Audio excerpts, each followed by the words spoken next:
புதுச்சேரி கோணிச்சம்பட்டு செங்கேணி மாரியம்மன் கோவிலில் பௌர்ணமியை முன்னிட்டு 501 பால்குட அபிஷேகம். அமைச்சர் நமசிவாயம் சாமி தரிசனம். புதுச்சேரி அடுத்த கோணிச்சம்பட்டு கிராமத்தில் செங்கேணி மாரியம்மன் கோவில் அமைந்துள்ளது.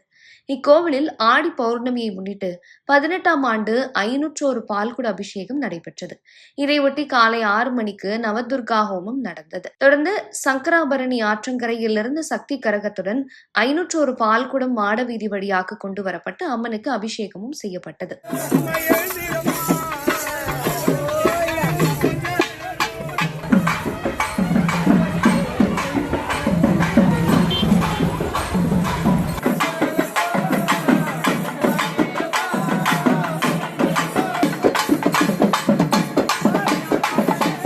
முன்னதாக கோவில் வளாகத்தில் யாகசாலை அமைத்து ஏக பூஜை நடைபெற்றது.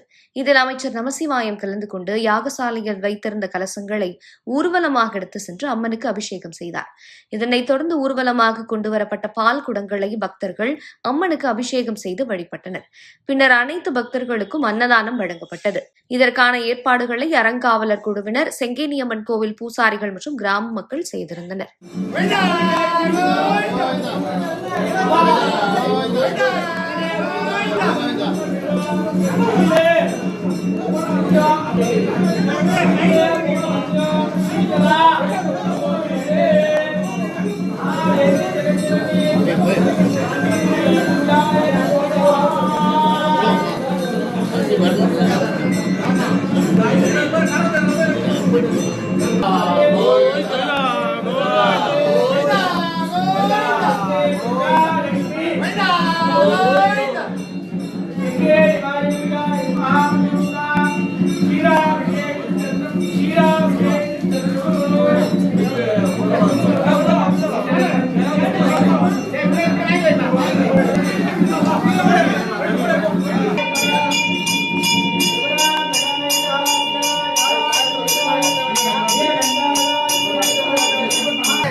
Pakai